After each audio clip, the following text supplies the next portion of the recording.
Hiroki opened the door for me and warmly welcomed me in. Not asking why, he looked at my hands and saw that I was shaking. The thing I liked about him was that I didn't have to explain anything to him. He knew right away that something had happened. He didn't ask me a single thing. He made some coffee and offered me a cup. Feeling better now? Yes. Thanks, Hiroki. I'm sorry I didn't call you to tell you I was coming. I had to see you, even if it was the last thing I'd do. I'm here to listen to you and support you. You know you mean a lot to me. He put his palm over mine and made me even more nervous.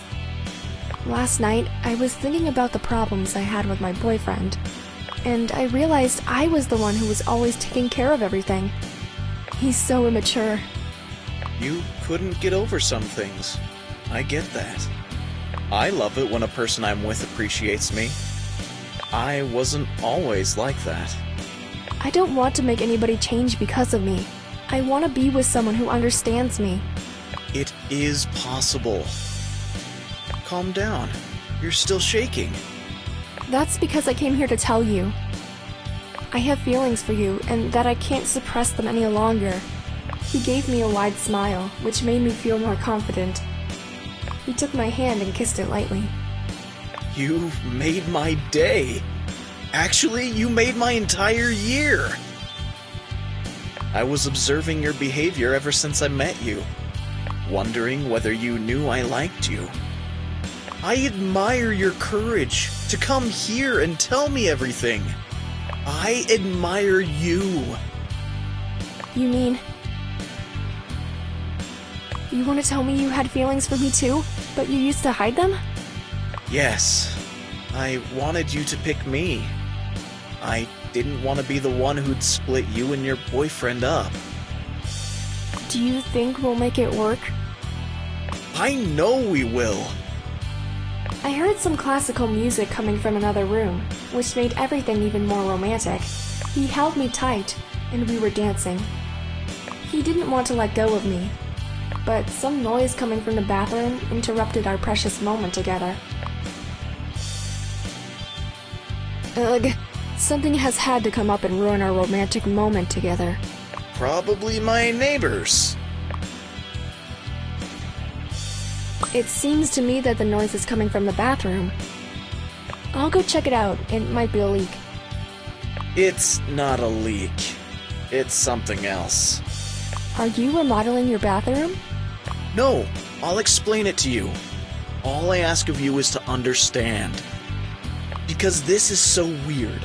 I don't know how I will ever explain it to you. You're scaring me. I'll go see. Just as I reached to open the bathroom door, I heard a familiar voice. Mizuki came out of the bathroom. I thought I heard your voice. I'm sorry. I look like hell. I've been crying. Mizuki, what are you doing here? And you, why didn't you tell me Mizuki was hiding in your bathroom? I didn't have the time.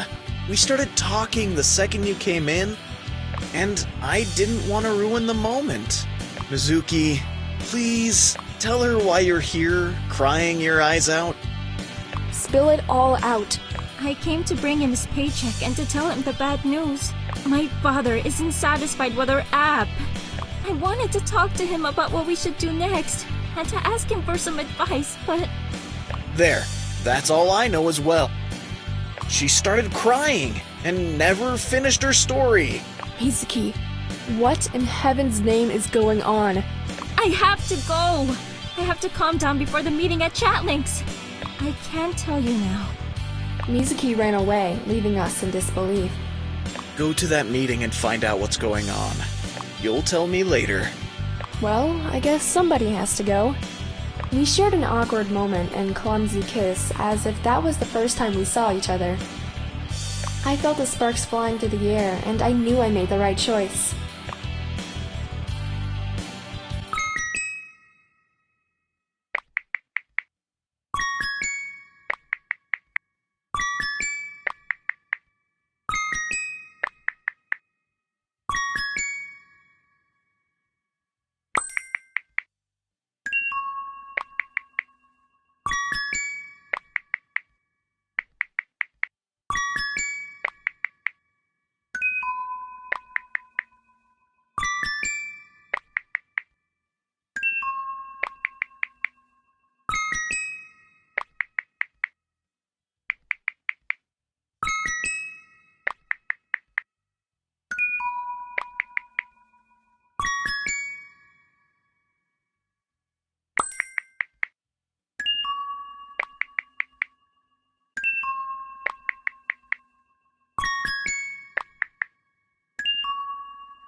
Sometime later.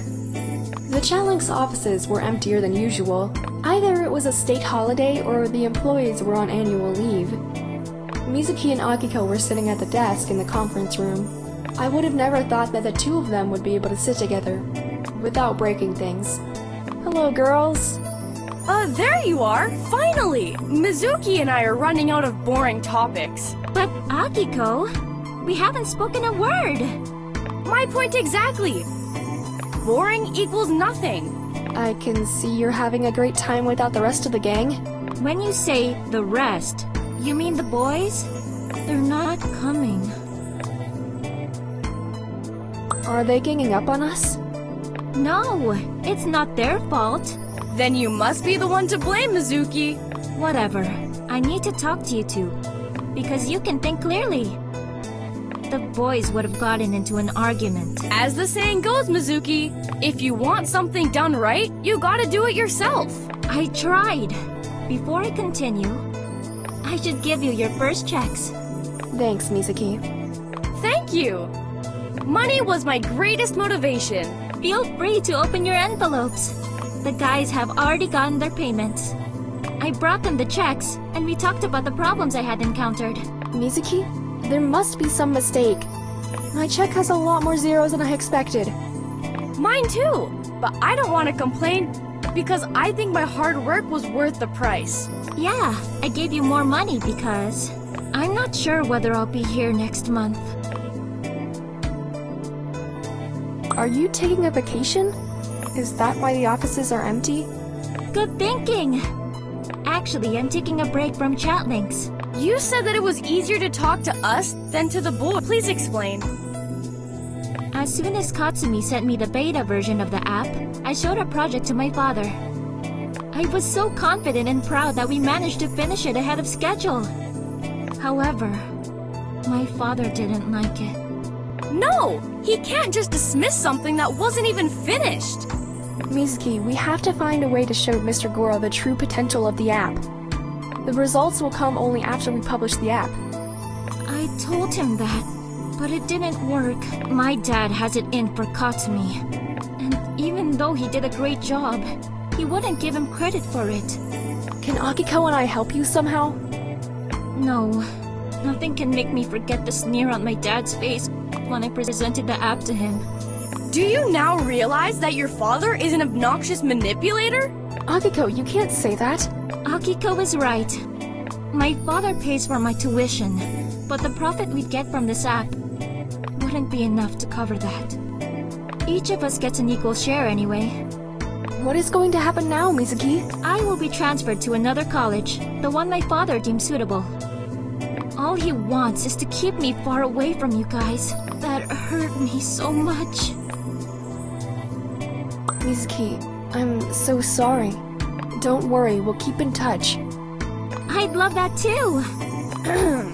Let's go back to our app. Yeah, as far as our joint project is concerned. Mizuki started digging through the drawer and took out a bunch of papers. They all had a ChatLinx logo, and one was meant for each member of our team. That's too many papers for someone who works in an IT company. Just let me check if everything's there. Yes, this is for you. Alright, let me take a look. Akiko and I read the contracts carefully. We couldn't believe that Akiko granted us the rights to the app. It was officially ours. We could not develop it on our own without Mr. Goro's consent. You'll get all the profit. Mizuki, that's so generous of you. It's only fair, as far as I'm concerned. We did develop it ourselves without anyone's help. Mizuki, my opinion of you has just changed for the better. You deserve it for everything you've done for me. This is my way of saying thank you. I'll miss hanging out with you. I know what will make saying goodbye easier. Let's go out tonight, just as girls. Would you really do that for me? That would make me so happy. Girls' night, freedom, and clubbing. Count me in. It's a deal. Akiko and I had a great time at the karaoke bar last time. We can go there tonight. Can't wait. Me too. A great way to spend my first paycheck. Don't forget to save some money for the cab. We left the office and went straight to the mall. To check if the new collection was out. Although Akiko was a regular at the mall, she never mentioned that it belonged to her cousins. Neither did she buy clothes at lower prices, which most people would have if they were her. She never wanted to take advantage of others, and I loved that about her. Woohoo! Cash spending mode on! At least the money will stay in the family. Oh, cut it out! I don't ever think about that. Besides, the mall is not mine, it's my uncle's. He is in no way obliged to pay for my clothes. Akiko, I was just teasing you. Don't get all fired up. I'm not. It's just, we've never talked about it, and I want you to know my attitude. Though, I know for a fact that Hiroki wouldn't mind spending some money on his girl. I gave Akiko a dirty look and smiled sarcastically. We stopped teasing each other as soon as we saw the new collection in the window. This is just my style. Perfect for a night out. Let's come in and try it on. Akiko, look at me. Do I look like a pop star? You look like you can conquer the world. That's how I feel. But this is the last piece. I feel bad for beating you into it. Don't you worry. Hiroki will inform you when the new collection arrives. Good idea. I'll also subscribe to Hiroki for that information. I thought so. The guys were a bit hurt because we all directed all of our attention to Mizuki, but they had their hobbies. We had our girls' night out. I decided to boost my mood to the max. Everybody was looking at us when we came in. I don't think they were looking at me, though. I don't know what you mean, Akiko. Do I have something on my face? I think they're looking at what you're wearing. Not that I'm judging you. I'm just saying people find you amusing because of it. Oh, spare me. Let's hurry up to find a booth. What's taking Mizuki so long? She'll be here. Come on, what has gotten into you? I caressed Akiko's shoulder, but she flinched at my touch as if I stabbed her with something. People are watching! Let them watch. Why does that bother you so much? They think we're a couple! Great. Let them think what they want. Don't worry, I won't say anything to Tadaki. As if he'd have something against it. You'll never know until you try. Hey! Are you hitting on me? Oh no. Our conversation was interrupted by the waiter who approached us. He greeted us with a small bow and gave us drinks which we didn't order. He gestured toward the guys in the booth opposite ours and told us they'd send us the drinks. As soon as the waiter left, I turned to Akiko. Akiko, I think we shouldn't take those drinks. Why not? It's just an act of kindness. Nobody is forcing us to do anything. I know, but I'm so embarrassed. Fine. We'll ignore them, and they'll get the message. Maybe I should kiss you so that they think we're a couple? I don't even know whether you're serious or not. Mizuki showed up at that moment, visibly upset. Hi, girls. Sorry I'm late. At some point, I thought about calling you to tell you I wasn't coming. Hi, Mizuki. It's a good thing you came because things are heating up in here. She is on fire tonight. Have a seat. Take her drink because she's already crazy. She doesn't need it. The two of you are silly. Is that a smile on your face? She can do better. Come on, Mizuki. Bottoms up. Mizuki downed my drink and another one right after it. The guys in the booth opposite ours noticed her and started applauding. Mizuki instantly blushed. All eyes are on you, Mizuki. Doesn't it feel good? I'm not used to this. We'll do something about that now. Akiko made Mizuki and me stand up and then ask for a microphone. She chose a song that all three of us knew and made us sing it. Mizuki was ashamed at first, but then she loosened up a bit and hugged both of us as we were trying our best to sing in unison. The guys were applauding and sent us another round of drinks. We went home feeling joyous, and what was the most important, Mizuki's day ended with a smile on her face.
That was definitely one of the longest days that year.